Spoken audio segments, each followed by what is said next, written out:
Padre, en esta hora te agradecemos, te bendecimos, te exaltamos, Señor bendito. Queremos darte gracias porque hasta este momento, Señor, tenemos vida y con la vida, Señor, tenemos la gran oportunidad de poder seguir bendiciendo tu nombre en esta tierra en la cual somos peregrinos, Señor. Y también te agradecemos porque pues estamos aquí para bendecirte, alabarte, Señor, y poder compartir tu palabra. Te doy gracias porque sabemos que tú todas las cosas, Señor, las haces porque nos amas, tú las permites también por amor y queremos cada día, Señor, que vivimos, queremos encontrar el propósito, Señor, de las cosas que suceden a nuestro alrededor. Gracias por ello. En estos momentos yo te pido que tomes la vida de los que van a escuchar tu palabra, que tomes mi vida y que todos juntos podamos llegar a tu presencia, Señor, conociéndote cada día más y más. Y de este modo, Señor, conocer cada día más a nuestro Padre de amor, a nuestro Padre de misericordia. Gracias por todo. En el nombre bendito de tu Hijo amado Jesucristo, te damos gracias. Amén. Bien, pues en esta hora yo quisiera compartir con ustedes esta palabra que Dios puso en mi corazón y quisiera comentarte que hoy en este domingo inicia lo que es conocido a nivel mundial como la Semana Santa. En algunos lugares le llaman Semana Santa, en otros lugares la Semana Mayor. Pero el hecho es que en todo el mundo no creo que haya un lugar, o tal vez sí pocos lugares donde no conozcan el tema, ni escuchen del tema sobre la crucifixión de nuestro Señor Jesús. En esta semana se recuerda la muerte de nuestro Señor Jesucristo en la cruz. Y de esta manera gran parte del mundo está en este tema. Inicia esta Semana Santa el día de hoy, domingo, con lo que en unos lugares se conoce como el Domingo de Ramos, pero realmente es la entrada triunfal del Señor Jesús a Jerusalén, y se sigue, hermanos, hasta su resurrección. Y yo quisiera compartir contigo lo que he sentido respecto a este tema que nos atañe en esta semana. Y pues claro, quiero decirte que el tema de hoy tiene por nombre el propósito de la muerte de Jesús en la cruz. Y es el tema que vamos a tratar hoy porque el que Jesucristo haya venido a morir en la cruz tiene un propósito. Todas las cosas, hermanos, que vivimos a nuestro alrededor y que hacemos día con día tienen propósitos. Los hacemos con un propósito. Cuando tú te levantas por la mañana y comienzas tus actividades, tal vez quiero dar solamente como ejemplo, tú comienzas a buscar tu ropa para vestirte ese día, pues tomas tu ropa y te la vas a poner pues con cierto propósito, ¿verdad? Tal vez te la quieres poner pues para verte bien, o tal vez te la quieres poner pues para cubrirte del frío porque hace frío, o buscas una ropa ligera porque hace calor y el propósito es que esa ropa ligera pueda darte un poco más de frescura y no sentirte tan acalorado en el día. Pero todo en nuestra vida, de ahí podemos hablar de muchas cosas más, tiene un propósito. El salir de tu casa, sales con un propósito. Llegas a tu trabajo y vas con el propósito de trabajar. Vas a la escuela, llevas la intención de estudiar. Pero todo tiene un porqué. ¿Por qué lo voy a hacer? Aunque a veces, tal vez pueda ser el caso donde tú te levantes por la mañana, salgas de tu casa y no tengas ningún propósito ni nada que hacer en tu vida, y eso ya es un problema, porque entonces quiere decir que no estás haciendo planes. Y quisiera decirlo de este modo, tal vez no tengamos planes con Dios, ni con la familia, ni con nadie, y a veces no hay sentido en salir de nuestra casa o andar caminando por la calle sin propósito. Todo lo que hagamos tiene que ser con un objetivo, por una razón, ¿verdad? Quiero darte un ejemplo. Cuando nuestro Dios liberó a su pueblo de Egipto, de esa esclavitud, Él los sacó de Egipto, y cuando ellos salieron con las manos, no con las manos, sino con todo lo que podían cargar de oro, de joyas, de cosas de valor. Dios permitió que salieran de ser esclavos de Egipto, que fueran a la tierra prometida, pero hizo de su pueblo una nación rica. La enriqueció humanamente.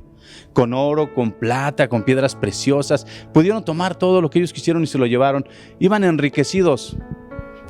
Humanamente iban enriquecidos. ¿Y qué propósito tenía esto?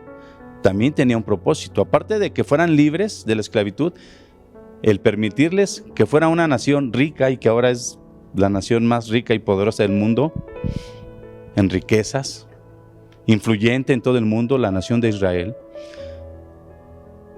Cuando Él les permite salir con manos llenas de riquezas, tenía un propósito. El que ellos aprendieran a dar, a bendecir, a darle a otros. No era nada más para que se quedaran con esas riquezas y siguieran todo el tiempo llenándose de riquezas, sino que compartieran.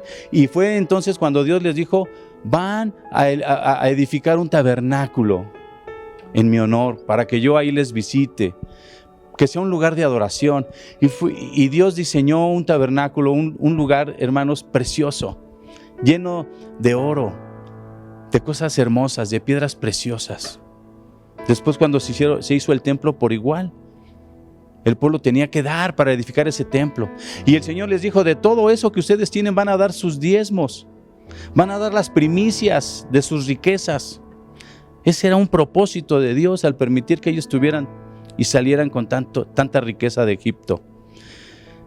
Y David en una ocasión dijo: Señor, ¿quiénes somos nosotros para darte? ¿Qué somos nosotros, Señor, si aún de lo que tú nos das es de donde te damos, Señor? De lo recibido de tu mano te damos. Y Dios quería que ellos aprendieran a dar.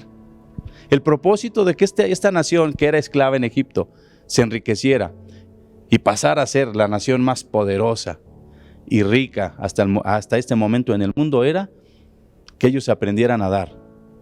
Todo tiene un propósito en la vida, hermano. Todo. Pero el tema de hoy es el propósito de la muerte de Jesús en la cruz. Jesús no vino a morir en la cruz para que tú y yo tuviéramos una semana de vacaciones. El Señor Jesús no vino a morir en la cruz para que después de pasados 100 años, 1000 años, 2000 años, se hicieran grandes eventos a nivel mundial recordando su muerte y su sacrificio en la cruz. No murió en la cruz para eso. No murió en la cruz para que hombres cargaran cosas pesadas, llenas de espinas, y se fueran dando azotes en sus espaldas, recordando su muerte en la cruz. No, Él no murió para eso. Jesús murió con un propósito, y hoy vamos a ver brevemente. Vamos a tratar de ir lo más rápidamente posible, viendo algunos aspectos del propósito real y verdadero por el cual Jesús vino a morir, a dar su vida en la cruz, por ti, por mí y por todo el mundo. Por todo aquel que se acercara a esa fuente de vida, recibiera bendición de parte del Padre. Voy a una lectura inicial en Mateo 27, 45, 56. Mateo 27, versículos 45 al 56. Y desde la hora sexta hubo tinieblas sobre toda la tierra hasta la hora novena. Cerca de la hora novena, Jesús clamó a gran voz diciendo: Elí, Elí, lama sabactani. Lama sabactani, decía el Señor. Esto es: Dios mío, ¿por qué me has desamparado? Algunos de los que estaban ahí decían, al oírlo: a Elías llama este. Y al instante, corriendo uno de ellos, tomó la esponja y la empapó de vinagre, y poniéndola en su caña, le dio a beber. Pero los otros decían: deja, veamos si viene Elías a librarle. Mas Jesús, habiendo otra vez clamado a gran voz, entregó el espíritu. Y he aquí, el velo del templo se rasgó en dos, de arriba abajo, y la tierra tembló, y las rocas se partieron, y se abrieron los sepulcros, y muchos cuerpos de santos que habían dormido se levantaron.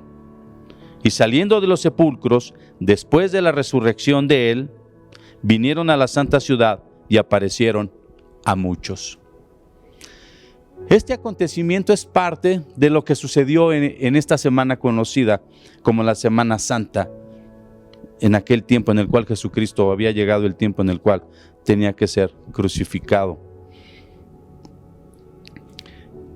Y quiero decirte, mi hermano, que en este versículo, en el versículo 46, donde dice Elí, Elí, lama sabactani, le preguntaba al Padre: Señor, Padre mío, ¿por qué me has desamparado? En ese momento se piensa que Dios se apartó de Jesús porque Jesús estaba cargando con todo el pecado, con todas las faltas, con todas las cosas aberrantes que los hombres han cometido, y estaba trayendo salvación, y estaba cargando con esa carga que tú traías, con esa carga que yo traía, con esa carga que tú tal vez tengas en tu vida. Jesús la estaba llevando en ese momento, y el Padre no podía tener contacto con el pecado y se apartó de él por un momento, hasta que él expiró y entregó el Espíritu. ¿Cuál es el propósito real de ese sacrificio en la cruz? Acontecimientos increíbles, tal vez difíciles de pensar que realmente sucedieron. Se abrieron los sepulcros, y santos que habían muerto, que estaban durmiendo, dice Dios en su palabra, se levantaron.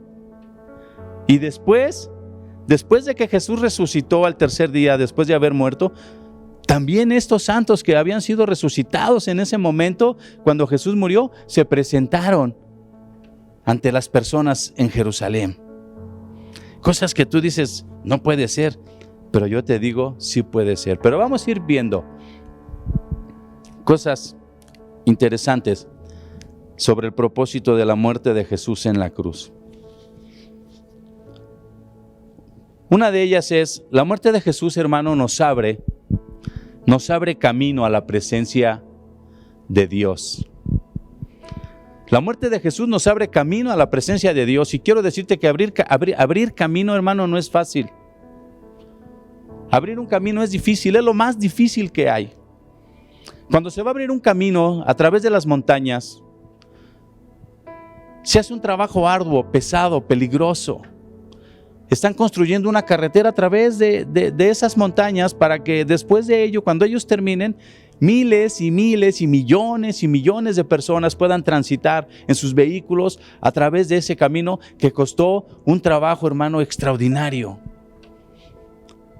Un trabajo increíble, demoler montañas, partir montañas, hacer túneles y trabajar para abrir un camino, para que después millones pudieran pasar con toda la facilidad del mundo y conducir por ese camino nuevo, un camino nuevo.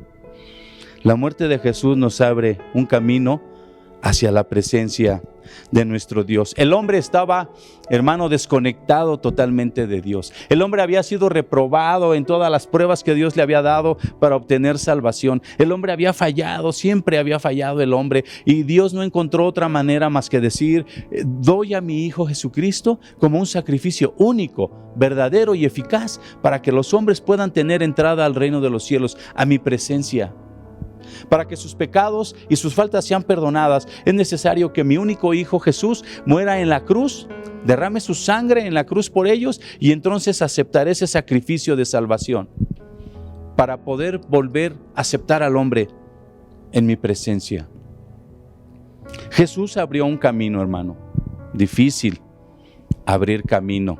Yo recuerdo hace 30 años, aquí en nuestro municipio, 35 años, se empezaron a hacer nuevas rutas de transporte, y esas nuevas rutas eran rutas de terracería, y las personas del transporte no querían ir a esas nuevas rutas porque era muy complicado, muy difícil, en ocasiones peligroso, porque cuando llovía era mucho lodo y las unidades se derrapaban en el lodo. Pero lo tuvieron que hacer, y ahora, después de 35 años, están disfrutando de esos beneficios, los cuales les costó un gran trabajo, porque tuvieron que abrir nuevas rutas. Difícil es abrir un camino nuevo, y Jesucristo lo hizo. Es por eso, hermano, que si tú ves el caminar y la historia de Jesús hasta el momento en el cual llega a la cruz a ser crucificado y a ser muerto en la cruz por ti y por mí, te darás cuenta que fue muy difícil abrir ese camino nuevo hacia la presencia de Dios. Dice Hebreos 19:23. Así que, hermanos, teniendo libertad para entrar en el lugar santísimo por la sangre de Jesucristo, por el camino nuevo y vivo que Él nos abrió a través del velo, esto es, su carne, y teniendo un gran sacerdote sobre la casa de Dios, acerquémonos con corazón sincero, en plena certidumbre de fe, purificados los corazones de mala conciencia y lavados los cuerpos con agua pura. Mantengamos firme, sin fluctuar, la profesión de nuestra esperanza, porque fiel es el que prometió. Fiel es nuestro Señor Jesús. Él es fiel. Fíjate, Hebreos 10, en su versículo 19 al 23, hermano, te dice que Dios, por medio de Jesucristo, abrió un camino nuevo, pero primero te dio libertad. Ahora eres libre. Por la muerte de Jesucristo, por el sacrificio y la muerte de Jesús en la cruz, tú eres libre. Qué hermoso es gozar de la libertad. Yo creo que a nadie nos gusta estar en una prisión o nos gustaría estar en una prisión.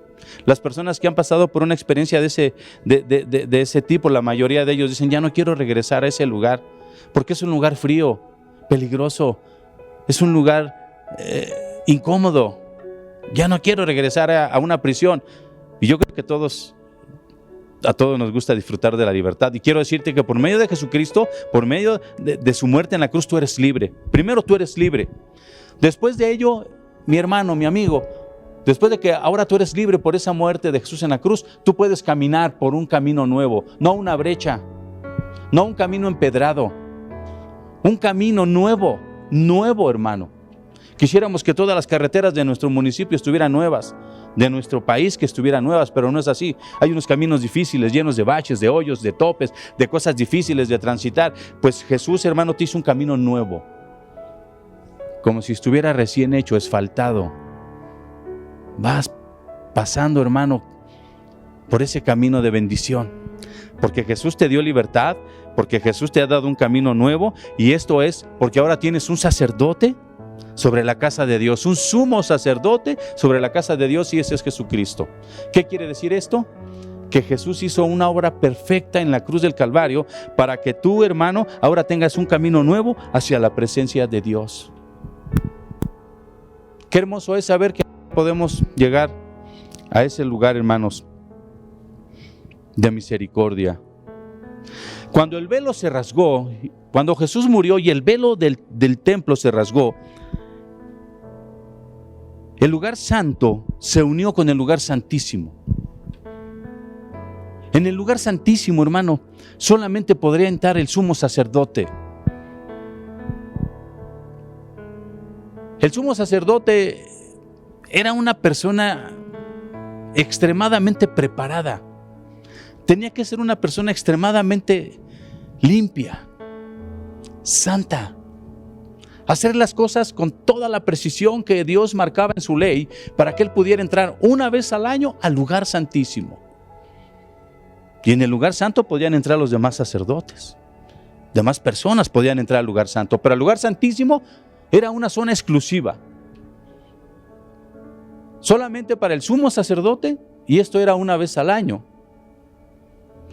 Y cuando Jesucristo murió en la cruz, dice su palabra ahí en Mateo 27, del 45 al 56, que en ese momento que Él expiró y entregó el Espíritu, el velo del templo se rasgó. De ese velo hablamos, del velo que dividía el lugar santo y del lugar santísimo. ¿Qué simboliza eso? ¿O qué simbolizó eso en ese momento? Que ahora tenemos una entrada libre a la presencia de Dios por la muerte de Jesucristo. El acceso al lugar santísimo, hermanos, en el viejo sistema religioso, en la ley, era exclusivamente para unos pocos, para muy pocos. Dice Números, voy a leer una lectura más. Números 3, versículos del 10, voy a leer del capítulo 3, el versículo 10 y el 38. ¿Sí? Dice el versículo 10, y constituirás a Aarón y a sus hijos para que ejerzan su sacerdocio, y el extraño que se acercare morirá. Subrayé el extraño que se acercare morirá. Extraño, solamente sacerdotes.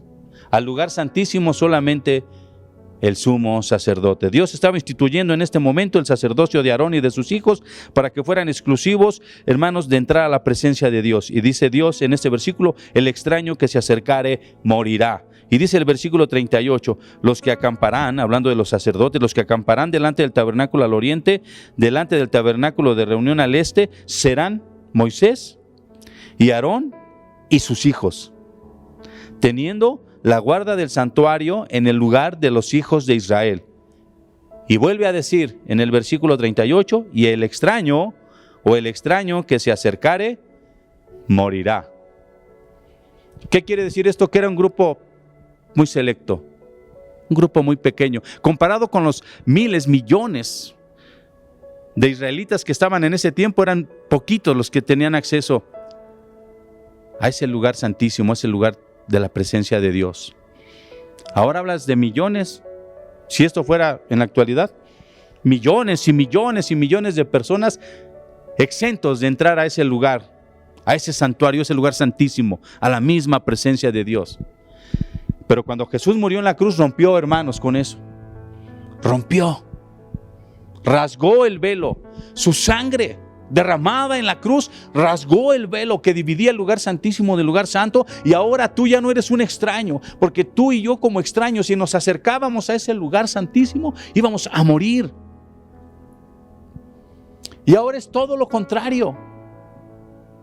Ahora, si tú te acercas a ese lugar santísimo, tú vas a vivir.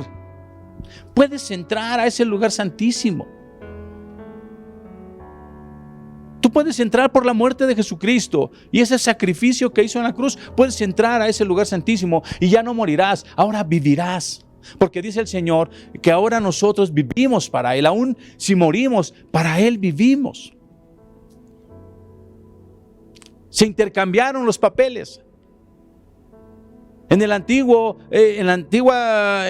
sistema religioso, el extraño que se acercaba al lugar santísimo moría. A ese lugar donde descendía la presencia de Dios, donde el Señor se presentaba delante del sumo sacerdote para recibir un sacrificio por los pecados de él y de todo el pueblo. En ese momento, si llegaba un extraño, se acercaba a ese lugar, hermano, hermoso y precioso, donde Dios visitaba al pueblo, moría. Ahora no, ahora se invierten los papeles.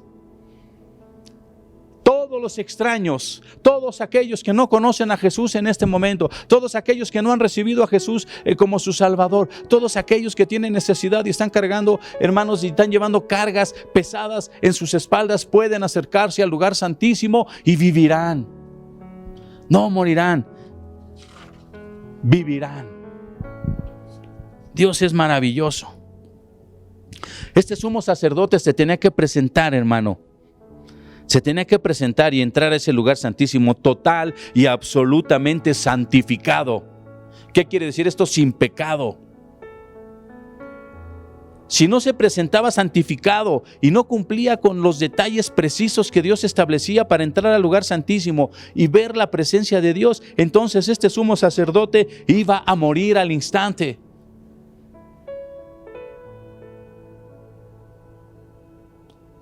Y se vuelven a reinvertir los papeles. Antes no podía entrar una persona que no fuera limpia, santa, pulcra, excelente persona, el sumo sacerdote. Después de que Jesús murió en la cruz, el velo se rasgó y a ese lugar santísimo entran personas con cargas, pecadores. Entran personas que traen pecados, cargas. Y en ese lugar son santificados por la presencia de Dios, recibiendo el sacrificio de Jesús en la cruz. Tú eres santificado en la presencia de Dios. Ya no eres un extraño, eres una persona santificada. Tú puedes entrar, amigo, que has cargado un pecado en tu vida y has sentido esa carga y esa necesidad de cambiar. Acércate, entra al lugar santísimo. Jesucristo por su muerte rasgó el velo que dividía ese lugar santo del lugar santísimo, y ahora tú puedes entrar. Siendo un pecador, tú puedes entrar, arrepentirte de tus pecados y el Padre te va a dar salvación por medio de Jesús. Tienes un sumo sacerdote. Y el sumo sacerdote ofrecía sacrificio por los pecados, y Jesucristo ahora intercede por ti y ha ofrecido su sacrificio de vida por ti para que seas salvo. Qué hermoso es que Dios haya decidido intercambiar esos papeles. Dice Éxodo 28, del 33 al 35, para que te des una idea cómo era el asunto del sumo sacerdote cuando entraba al lugar santísimo. Hablando de sus vestiduras del sumo sacerdote, en Éxodo 28, 33, 35, dice: y en sus orlas, en sus orillas de sus vestimentas, harás granadas de azul, púrpura y carmesí alrededor, y entre ellas campanillas de oro alrededor. Una campanilla de oro y una granada, otra campanilla de oro y otra granada en toda la orilla del manto alrededor de la vestimenta del sumo sacerdote. Y estará sobre Aarón cuando ministre, y se oirá su sonido, el sonido de las campanas, y se oirá su sonido cuando él entre en el santuario delante del Señor y cuando salga, para que no muera. Podía morir Aarón, sus hijos y los sumos sacerdotes que después iban a entrar al lugar santísimo. Ahora tú no vas a morir, tú vas a vivir. Tú vas a vivir si entras a ese lugar de gloria. Dios es maravilloso, hermano. Jesús abrió ese camino, rasgó ese velo. Jesús te da vida, amén. En el nombre de Jesús recibes vida, amén. El Señor cambia tu pecado en gozo, amén. Punto 2. La muerte de Jesús, hermano, en la cruz nos ofrece la bendición, fíjate bien, la bendición de que la puerta del sepulcro, donde estabas tú y yo encerrados en nuestros pecados, en nuestra vana manera de vivir, porque cuando éramos pecadores, cuando no conocíamos a Jesús, cuando no teníamos entrada a ese lugar santísimo, a ese lugar de salvación, entonces vivíamos en sepulcros, cerrados, oscuros, malolientes, llenos de pecado. Estábamos viviendo, hay una expresión que se oye un poco mal, pero aplica, muertos en vida. Decíamos que vivíamos y a veces que vivíamos bien, pero dentro de nuestro corazón era un corazón de pecado, era un corazón de odio. Y a veces decíamos: no necesito a nadie ni necesito de nadie. Y ya desde ahí entras en pecado, porque todos necesitamos a Dios, todos necesitamos a Jesús en nuestro corazón. Yo no necesito que me perdone nada, estamos desde ahí mal. Necesitamos acercarnos a esa fuente de perdón y de misericordia que es Jesús. Y Jesús, cuando murió en la cruz, hermano, por ti y por mí, ese sepulcro donde tú estabas, donde yo estaba, se abrió. Se abrió, y esa es la segunda bendición que Jesús te da con su muerte. Ya no más oscuridad. Se abren los sepulcros espirituales, hermano, y tú puedes salir y bendecir y dar gloria al Padre, porque ahora ves la luz, llamado de la oscuridad de ese sepulcro a una luz admirable. Dice, hermano, el Señor: yo te puedo llevar de las tinieblas a una luz admirable. Dice el versículo 52 del capítulo 27 de Mateo: se abrieron los sepulcros. Se abrieron los sepulcros y muchos cuerpos de santos que habían dormido se levantaron. Aleluya, gloria a Jesús. Claro que Dios puede resucitar a los muertos. Claro que Jesús puede resucitar a los muertos, materialmente y espiritualmente. Lo puede hacer. Tal vez haya gente que diga: pero ¿a poco resucitaron muertos cuando Jesús murió en la cruz ese día? Sí, resucitaron. Y espiritualmente tú y yo hemos resucitado para vida, hermano, con esa muerte de nuestro Señor Jesús en la cruz. No, hay muchas personas que dicen: es que esta semana es de recato, esta semana es de respeto, esta semana es de hacer conciencia. Esta semana nada más. Los cristianos, hermanos, diarios deben de vivir alabando y glorificando a Dios, recordando día con día, dice el Señor, por medio, hermano, de compartir el pan y el vino, símbolos de su cuerpo y de su sangre, recordando su muerte día tras día, semana tras semana, año tras año. No una sola semana. Y el Señor dice: cuando yo di mi vida en la cruz por ti, Gabriel, Pedro, Juan, Lupe, Angélica, la puerta de ese sepulcro donde tú estabas, la roca que cubría ese sepulcro donde tú estabas, se rompió, y ahora tú puedes salir de muerte a vida de muerte a vida. Gloria a tu nombre. Se abrieron los sepulcros. Debemos de dar gracias a Dios por esta bendición tan extraordinaria, hermano, de poder vivir lo que estamos viviendo. Tal vez algunos no nos crean cuando algunos cristianos expresamos: si Dios no me hubiera alcanzado en el momento que Él me alcanzó y me rescató y me dio perdón y me sacó de ese sepulcro oscuro a la luz admirable, yo no sé dónde estuviera, yo no sé qué sería de mí. Hay un canto hermoso, precioso. ¿Qué sería de mí si no me hubieras alcanzado? ¿Dónde estaría hoy si no me hubieras perdonado? Vagaría sin rumbo, sin dirección. Y esa es una verdad. Tal vez algunos ya hubiésemos muerto o estuviésemos pagando culpas en las prisiones. Pero Jesús es maravilloso y dice el Señor: yo abro los sepulcros y te traigo a vida, vida abundante, vida de bendición. Entonces, mi hermano, dices, si quieres esa luz, tómala. Con la muerte de Jesús, hermano, en la cruz, tenemos esa oportunidad de volver a nacer aún siendo viejos. Dice Juan 3, del 1 al 6, un encuentro extraordinario entre un maestro de la ley y Jesús cuando Él estaba llevando su ministerio aquí en la tierra. Juan 3 del 1 al 6 dice así: había un hombre de los fariseos que se llamaba Nicodemo, un principal entre los judíos. Este vino a Jesús de noche y le dijo: Rabí, sabemos que has venido de Dios como maestro, porque nadie puede hacer estas señales que tú haces si no está Dios con él. Respondió Jesús y le dijo: de cierto te digo que el que no naciere de nuevo no puede ver el reino de Dios. Nicodemo le dijo: ¿cómo puede un hombre nacer siendo viejo? Pues, ¿puede acaso entrar por segunda vez en el vientre de su madre y nacer? Respondió Jesús: de cierto te digo que el que no naciere de agua y del Espíritu no puede entrar en el reino de Dios. Lo que es nacido de la carne, carne es, y lo que es nacido del Espíritu, Espíritu es. El que cree, voy a leer el 36, me voy a brincar del 6 hasta el 36. El que cree en el Hijo tiene vida eterna, pero el que rehúsa creer en el Hijo no verá la vida, sino que la ira de Dios estará sobre él. Palabras directas y precisas de parte de Jesús hacia Nicodemo. Cuando Nicodemo se acerca a Jesús a reconocerle como Hijo de Dios y le dice: tú verdaderamente eres Hijo de Dios, nadie puede hacer las cosas que tú haces si no Dios está con él o si Dios no está con él. Y en ese momento yo creo que Nicodemo dijo: ahorita el Señor Jesús me va a abrazar y me va a decir: Nicodemo, qué bueno que me reconoces. Nadie me reconoce como el Hijo de Dios hasta ahora, difícilmente les cuesta trabajo reconocerme como el Hijo de Dios, pero tú, siendo un maestro de la ley, un gran conocedor de la ley de Moisés, tú me reconoces como el Hijo de Dios. Gracias, Nicodemo. Te amo, Nicodemo. Qué bueno, Nicodemo. Yo creo que Nicodemo tal vez esperaba una respuesta así de Jesús.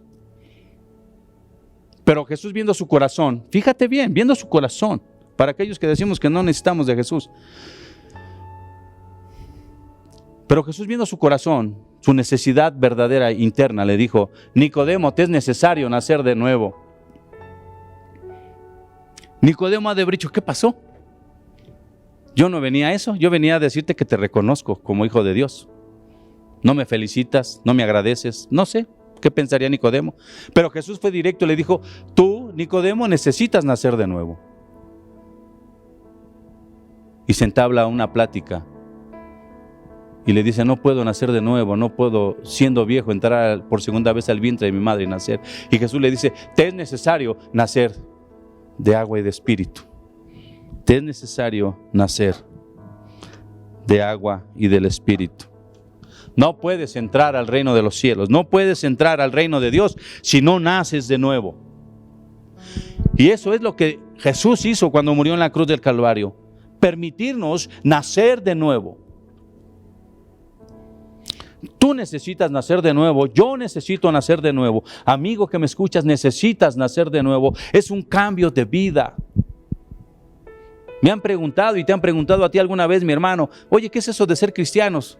Me suena así como que no tomes, no fumes, te prohíbo y puro prohíbo.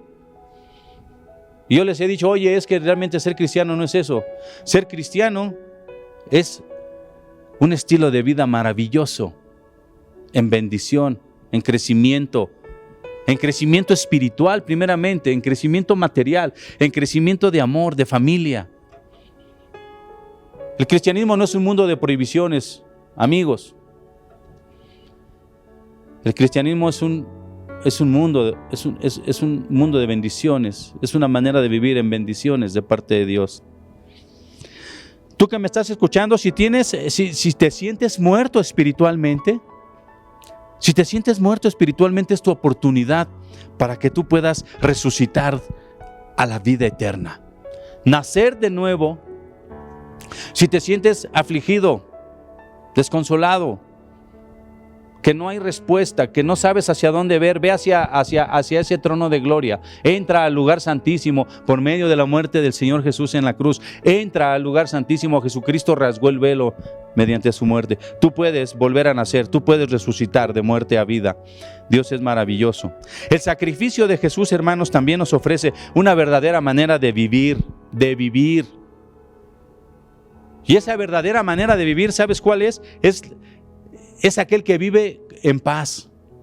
Es aquel que tiene paz, aún en medio de la tribulación, de la necesidad, de la escasez, de la pandemia, aún en medio de perder cosas valiosas, aún en medio o después de haber perdido seres amados, dice Dios, yo te doy paz. Y entonces tú aprendes a vivir, porque puedes vivir en paz, no solo cuando hay, sino también cuando no hay.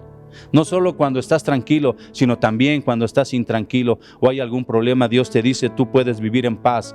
¿Qué es vivir en Jesús? Tener paz, tranquilidad, confianza y seguridad. Te lo repito. Vivir en Jesús es tener paz, tranquilidad, confianza y seguridad. Gloria a Jesús. No te desanimes, no te aflijas, no pierdas la fe. El mismo Señor dice, no hay prueba que yo les permita en su vida con la cual no venga también la salida, la respuesta, la solución de esa prueba. Dios es bueno, hermano. Su muerte nos ha traído bendición, vida eterna. Punto 3 y termino. La muerte de Jesús también nos ofrece la oportunidad, hermano, la bendición, así lo voy a decir. Nos ofrece la bendición de poder predicar de su amor. De poder predicar de su amor a todas las naciones, a otros, a aquellos que no le conocen, a aquellos que le rechazan, a aquellos que lo ven como algo ficticio, como algo irreal, como una creación humana. Tú puedes llevarles el amor de Jesús. Tú puedes decirle, Jesús ha hecho una obra maravillosa en mi vida. Cuando Jesús hacía milagros, hermano, muchas de las cosas y muchas de las veces lo que Él les pedía era que fueran con sus familias, con sus amigos y les contaran las maravillas que Dios había hecho con ellos. No solamente era seguir a Jesús, o es seguir a Jesús, sino es contar sus maravillas a otros. Es contar sus maravillas a otros. Y tenemos nosotros esa bendición de poder hacerlo, predicar. Predicar, hermanos, sobre el propósito de la muerte de Jesús en la cruz. Tú tienes, hermano, esa bendición de hacerlo. Tienes esa bendición de poder predicar. Dice el versículo 53 de Mateo 27, ya lo leímos, lo voy a volver a leer rápido. Y saliendo de los sepulcros después de la resurrección de Él, después de la resurrección de Jesús, vinieron a la santa ciudad y aparecían a muchos. Estas personas que habían sido resucitadas, hermanos, aparecían y les hablaban del milagro que había sucedido. Les hablaban de las maravillas que habían visto de parte de Dios. Les hablaban de su palabra. Tenemos, hermanos, que predicar. Tenemos que hablar a otros del verdadero propósito de la muerte de Jesús en la cruz. Es una obligación hacerlo. Estamos obligados porque el Señor dijo, vayan a todas las naciones y prediquen el Evangelio. Hagan discípulos, bautícenlos en el nombre del Padre, del Hijo y del Espíritu Santo. Vayan, es una orden. Pero yo te quiero invitar, hermano, para que en este momento no lo veas como una orden, como una obligación. Velo, hermano, como una necesidad. Necesito predicar, Señor. Tengo esa necesidad de hablar de ti. Siento en mi corazón la necesidad de hablarle a otras personas de tu sacrificio en la cruz. ¿Por qué viniste a morir en esa cruz? No solamente tenemos que recordar esa muerte. No solamente tenemos que pensar una semana, 15 días en eso. es entregarnos a ti, que las personas puedan recibirte, Señor, en su corazón. Siente la necesidad, hermano, haz tuya esa necesidad de predicar esa salvación a las personas. Dice Primera de Corintios, la última lectura, hermanos, de este tema. En su capítulo 9, versículo 16. Palabras de Pablo a la iglesia de los Corintios. Pues si anuncio el evangelio, no tengo por qué gloriarme, porque me es impuesta necesidad. Y ay de mí si no anunciare el evangelio. ¿Qué quiere decir esto? Nos es impuesta esa necesidad. Necesidad, no obligación. Pablo veía el predicar la palabra de Jesús, iba a las naciones a predicar, hermanos, levantaba iglesias en lugares, sufrió naufragios, vituperios, fue encarcelado, bueno, muchas cosas las sufrió, y no por obligación, sino porque él sentía la necesidad de predicar sobre la muerte de Jesús en la cruz. Yo quiero que Dios te bendiga en abundancia, hermano. No podemos quedarnos callados ante esta gran bendición. Termino. Si no hablamos de su sacrificio, si no hablamos de su salvación, si no hablamos a las naciones de esa bendición de la salvación por medio de la muerte de Jesús en la cruz, entonces seguiremos atados. Seguiremos, hermanos, encerrados en esos sepulcros oscuros. Entonces realmente no habremos salido de esos sepulcros. Yo te invito para que hagas tuya esta palabra, para que la guardes en tu corazón, para que la compartas con fervor, con amor, y que sientas la necesidad de predicar a otros este mensaje de salvación. Cierra tus ojos. Señor, te damos gracias. Gracias por todas las palabras que nos has dado hoy. Por todas, Señor. Gracias porque hemos recibido ejemplo tuyo, Jesús. Con qué devoción, con qué amor, con qué pasión predicabas la palabra de tu Padre. Tú decías que venías a hablar de tu Padre, de las palabras que Él te había dado. Gracias, Padre. Gracias también por la vida de Pablo, de aquellos apóstoles, discípulos, hijos tuyos que predicaban la palabra, Señor, por amor, porque tenían la necesidad de hacerlo. Pon ese deseo en nuestro corazón. Yo te pido, Dios bendito, que en esta semana muchos que están recordando en diferentes lugares del mundo tu muerte en la cruz, sean tocados por el Espíritu Santo. Que aquellos que no te conocen, Señor, en esta semana que van a escuchar sobre este evento y van a recordarlo, que haya alguien que vaya a predicarles y a darles palabra de salvación, y que haya un toque de tu Espíritu en estas personas, Señor, que tal vez sienten en su corazón la necesidad de buscarte, pero no han encontrado el camino que tú abriste, Señor, por medio de tu muerte en la cruz. Que haya alguien que los pueda llevar a ese camino, dándoles palabra. Te doy gracias, Señor. Yo deseo y declaro bendecida a tu iglesia, declaro bendecidos a tus hijos, aquellos que llevan tu palabra con denuedo, predicadores, evangelistas, misioneros. Yo, Señor, de veras, te pido que les bendigas en abundancia, grandemente. En el nombre de Jesús te damos gracias. Amén.